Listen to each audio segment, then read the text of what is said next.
मेरा नाम रूही है और मैं अभी कॉमर्स की पढ़ाई कर रही हूँ।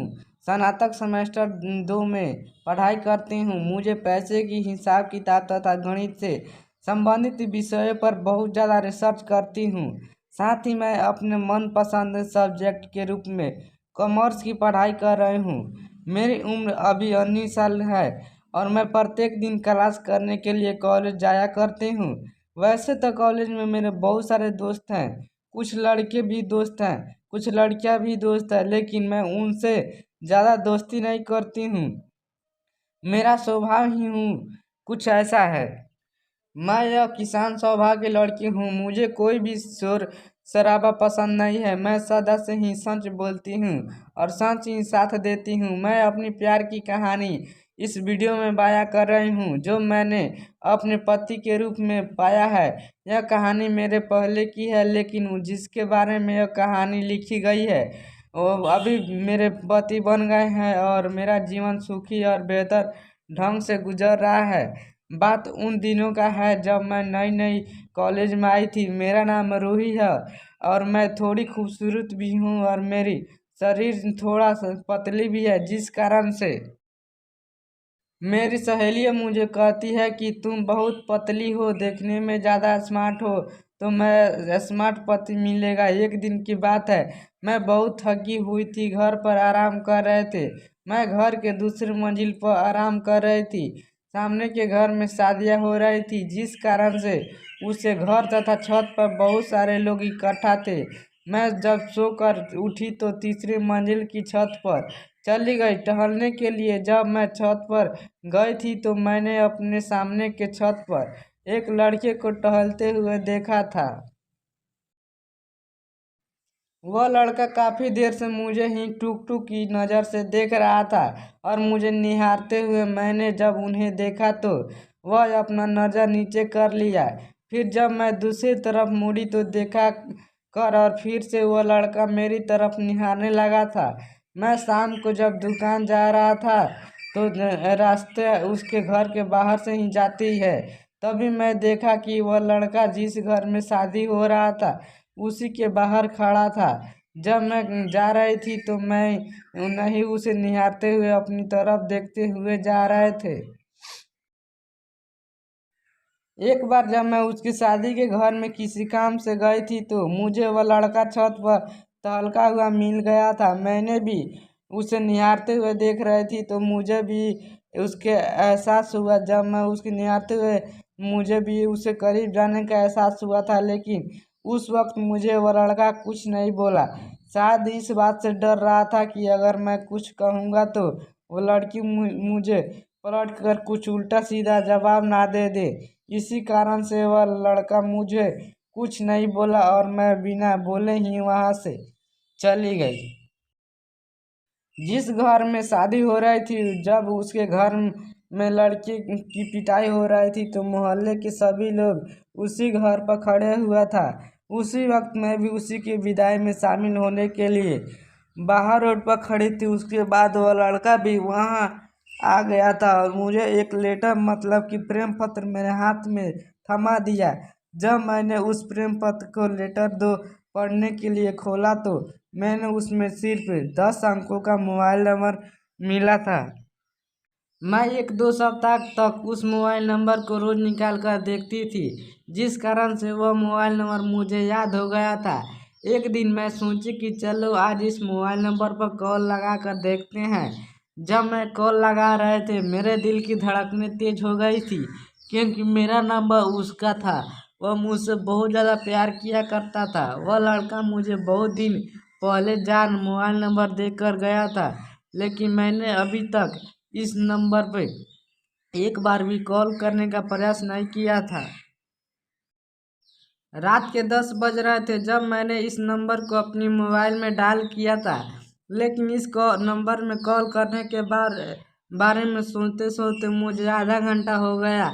लगभग 10:30 बज गया था, लेकिन फिर भी मैं कॉल नहीं कर पा रही थी। एक बार मैंने हिम्मत लगाकर उस नंबर पे कॉल लगा दिया था। उसके बाद उधर से कॉल उठाया गया। वहीं लड़का का आवाज़ आ रहा था। बस मेरी आवाज़ सुनते ही वह लड़का मुझे पहचान लिया था। बोल रहा था कि तुम्हें फोन लगाने में इतना दिन लग गया है। उस दिन हम लोगों ने रात के 2 बजे तक बात किए थे। वह भी अपना सारा चीज हमें बता रहा था, मैं भी अपना सारा हाल चाल उसे बता रही थी। इसी प्रकार से वक्त बीतता गया और मुझे टाइम का भी पता नहीं चला। मैंने कभी भी इससे पहले इतनी ज़्यादा देर और बेचैन आनंदमय तरीके से किसी और से बातचीत नहीं किया था। उससे बात करने पर मुझे समय का तो पता बिल्कुल भी नहीं चल रहा था आजकल। और अब मैं सुबह जब 6 बजे सोकर उठती थी, सबसे पहले उसे ही याद कर रहे थे। अचानक कुछ देर बाद मैंने देखा कि मेरे मोबाइल में रिंग हो रही थी।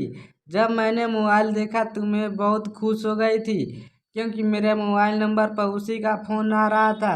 मैंने देर न करते हुए तुरंत फ़ोन को उठा लिया और उससे बात करने लगी थी।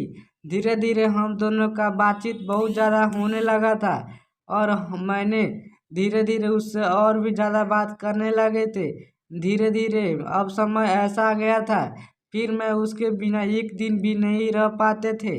अगर वह फ़ोन नहीं करता था किसी काम के कारण, तो मैं उसे कई बार फ़ोन किया करती थी, जब तक कि फ़ोन उठा न ले। ऐसे में मुझे आज उसकी बहुत चिंता होने लगी थी, क्योंकि वह काम के सिलसिले में एक शहर से दूसरे शहर आ जाना किया करता था।